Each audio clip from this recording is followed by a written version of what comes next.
Moin und willkommen auf meinem YouTube-Kanal. Heute soll es mal ein kleines Update geben zu den Wisenten. Ich habe vor einiger Zeit ein Video dazu gemacht, worin ich unter anderem auch, ja, ich sag mal so ein bisschen aufgerufen habe, dass sich jemand eventuell darum bemühen könnte, mal zu schauen, was da so abgeht und sich dafür einzusetzen. Sachstand damals war gewesen, der Verein, der das Projekt von der freien Wisentherde begleitet hat, ist pleite gegangen durch verschiedene Klagen von Waldbauern aus dem Sauerland, die der Meinung waren, die Bäume werden von den Tieren kaputt gemacht und da spielen so ein bisschen so wirtschaftliche Gedanken eine Rolle und ich habe es auch damals gesagt, ich bin der Meinung, dass Tier- und Naturschutz und ein wirtschaftlicher Gedanke nicht so wirklich zusammenpassen und vereinbar sind. Vielleicht, wenn man lange genug darüber diskutiert, schafft man bestimmt da irgendwie eine Kompromisslösung zu finden, aber diskutieren und Lösungen finden ist ein bisschen schwierig, weil man da ganz oft mit irgendwelchen alteingefahrenen Meinungen zu tun hat und es schwierig ist, die aufzulösen. Mittlerweile ist es der Fall, dass die Tiere eingesperrt sind, also nichts mehr mit Freiheit, Wildtier in Gefangenschaft. Die sind in einem Managementgatter, nennt man das. Ich finde den Namen beschissen. Ja, es ist beschissen, weil warum muss man die managen? Es sind Wildtiere, man hat sie ausgewildert und dementsprechend bin ich zumindest der Meinung, da gibt es nichts zu managen. Es gibt da keinen Besitzer, der das Recht hat, diese Tiere irgendwo wegzusperren. Man hat sie ausgewildert, deswegen heißt das so und man möchte sie auch bitte sich selbst überlassen. Die Argumentation, dass die Tiere den Wald zerstören, kann ich auch nicht so ganz gelten lassen, denn es klingt ein bisschen schräg, dafür sind die da. Genau. Denn als die noch von Natur aus unsere Wälder hier bewohnt haben, waren große Tiere, ob es jetzt die Wisente waren oder wenn man mal noch eine ganze Zeit zurückgeht, die Mammuts oder was auch immer in die Richtung existiert hat, waren dafür da, um Freiräume zu schaffen, um Lichtungen zu schaffen, um auch anderen Leben Raum zu geben, anderen Pflanzen, die sich da entwickeln konnten, die nicht im Wald irgendwo im dunklen Wald stehen konnten. Genau. Und ich bin der Meinung, dass man auch was die Bewirtschaftung unserer Wälder angeht, da einen anderen Blick drauf kriegen muss.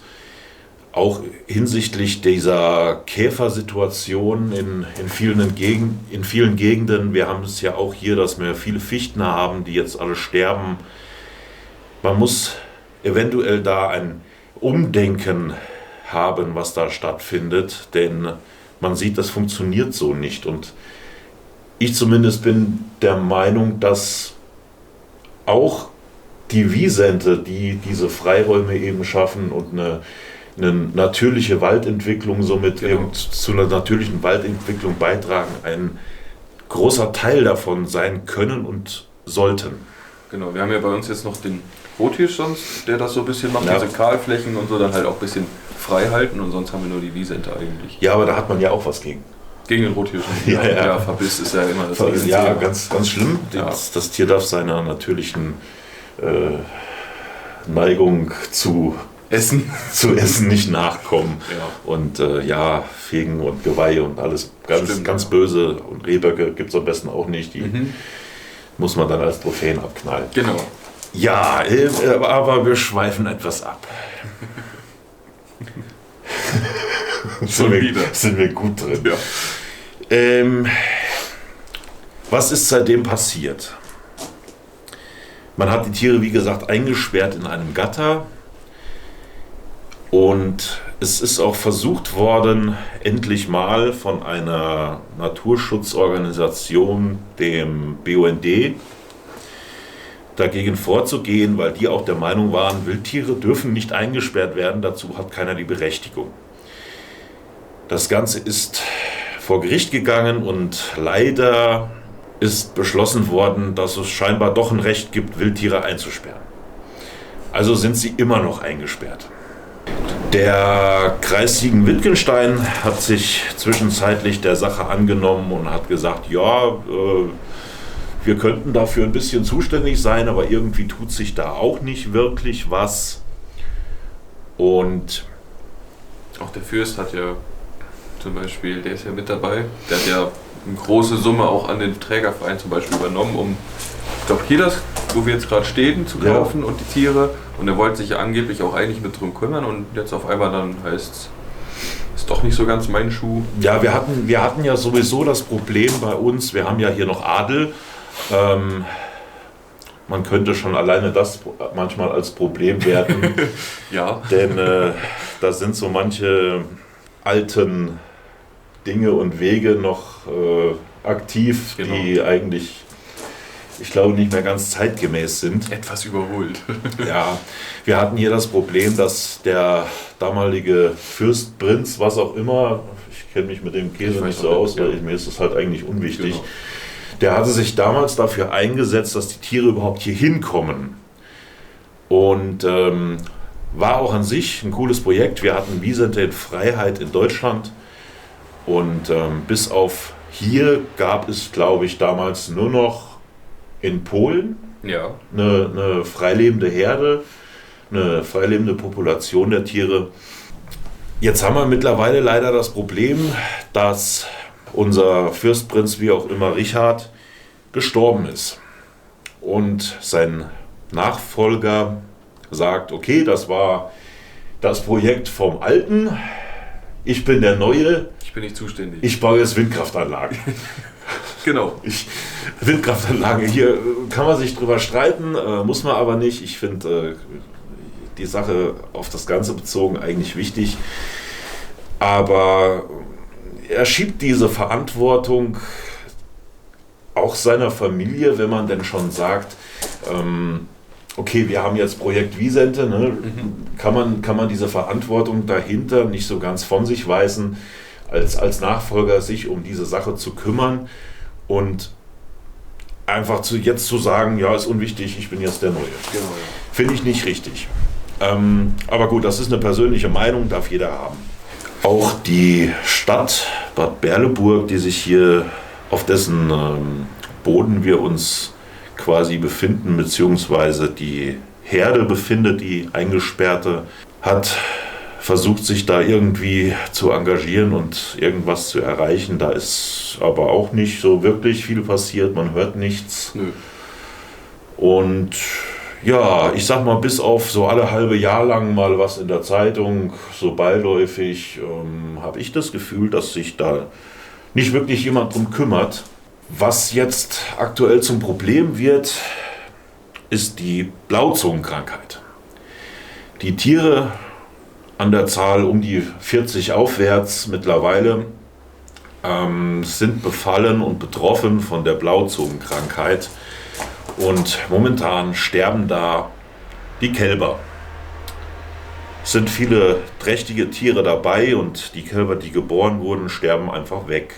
Die Alttiere, die packen das ja ganz gut. Also die sind alle infiziert, aber sie haben keine Symptome. So. Man hat bei den Alttieren festgestellt, dass die Krankheit quasi überlebt haben. Genau, ja. Und dass die wenig Stress damit hatten scheinbar. Und obwohl Wisente ja sehr anfällig sind eigentlich für die Krankheit. Ja, es gibt ja viele Wildtiere, die mit bestimmten Krankheiten und so weiter relativ gut umgehen können. Du hast ja, also Krankheiten sind ja natürliche Selektion, wenn du so willst. Ne? Es muss auch Krankheiten geben. Ja. Und die Natur findet auch Wege, mit solchen Sachen klarzukommen. Und ein Teil davon ist halt auch, ja, wir überleben das. Und haben vielleicht jetzt Antikörper, kommen damit irgendwie klar. Ne? Also das haben die Jungtiere halt scheinbar noch nicht. Und nee, bei Rindern, soweit ich weiß, ist ja das Problem, die bekommen ihr Immunsystem so richtig erst durch die Biestmilch. Das ist ja diese ganz dicke Milch, fette Milch. Ja. Und da kriegen die halt viele Immunstoffe erst durch die Milch. Das heißt, wenn die auf die Welt kommen, sind die ziemlich unbewaffnet, sich verteidigen zu können. Frage ist natürlich auch, ob die Ernährung da eine Rolle spielt, denn in ihrem 25 Hektar Gatter können sie sich meiner Meinung nach nicht artgerecht ernähren. Das weiß ich nicht. Ich weiß nicht, wie das Gatter jetzt genau oder wo genau das ist. Ja, wo auch immer es ist. Und ich glaube, wir müssen nicht darüber diskutieren, dass 40 Wiesente in einem 25 Hektar Gatter definitiv nicht die Möglichkeit haben, sich zu ernähren, als könnten sie hinlaufen, wo sie gerade Bock haben. Wildtiere sind ja so, wenn sie gerade Mineralien brauchen, wandern sie wohin, wo sie wissen, da gibt es Mineralien. Ne? Und das ist halt auch so ein bisschen beschränkt. Genau, ja. Das andere Thema, was auch noch eine Rolle spielt, ist mittlerweile Inzucht. Da bin ich zugegebenermaßen nicht so weit belesen. Man hat ja damals die Herde zusammengestellt aus Tieren von überall, möglichst genetisch vielfältig. Und die Frage ist, ob man sich eventuell da austauschen kann mit anderen Populationen. Ja. Um das irgendwie in den Griff zu kriegen. Das Problem ist aber, es muss erstmal eine Lösung her, was passiert mit den Tieren. Die sind jetzt ja in ihrem Gatter und versauern da, weil sich keiner zuständig fühlt. Genau, es gibt ja Interessenten sogar an Wiesenten aus dieser Gruppe, weil es war ja auch schon die Überlegung, die zum Beispiel zu den Karpaten nach Polen oder so umzusiedeln, aber die trauen sich halt nicht weiterzumachen, weil keiner weiß, wie geht es jetzt halt rechtlich weiter bei uns.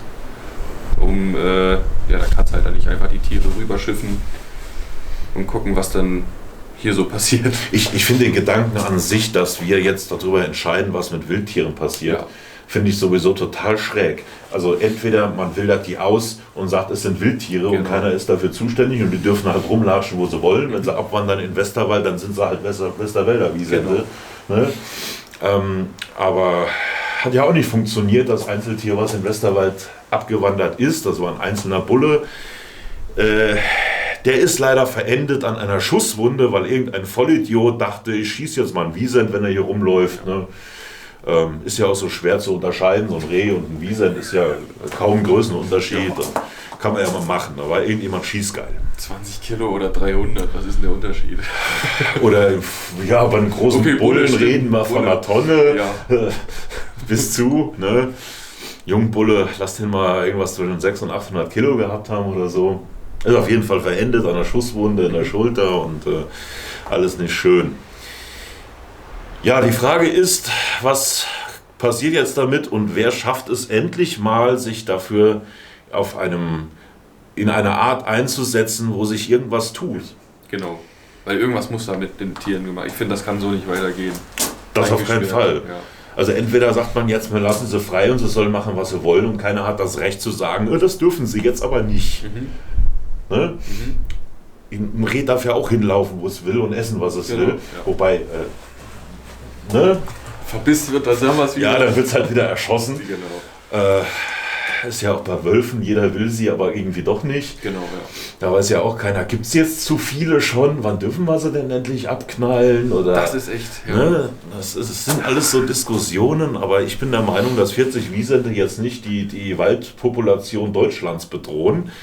Auch nicht hier bei uns, wir haben so viel Wald bei uns. Wir sind, glaube ich, sogar die waldreichste Gegend Deutschlands. Mit die waldreichste Gegend. Und ich würde sagen, wenn nicht hier, wo denn sonst so? Also hier ist perfekt für die kommen von hier.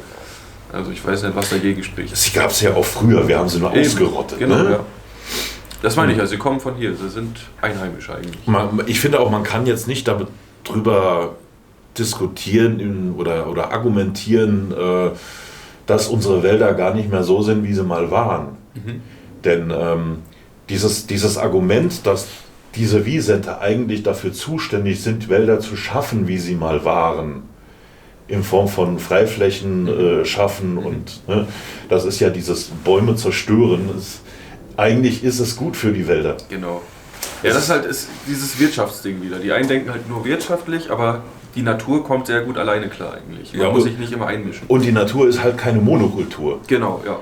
Und da kommt man nicht mit klar. Man sieht jetzt irgendwie ein Tier, was Dinge tut, die uns nicht passen und dann muss das direkt weg. Und ja, man merkt schon wieder, glaube ich, dass wir uns ein bisschen aufregen. Ja, aber ich glaube dir auch, also ich kann von mir auf jeden Fall sagen, mir liegt viel an diesem Projekt. Ich finde es unfassbar cool, dass wir unsere Wildkühe einfach wieder hier durch unsere Heimatstreifen haben. Und ich fände es sehr, sehr cool, wenn das so bleiben würde. Das auf jeden Fall.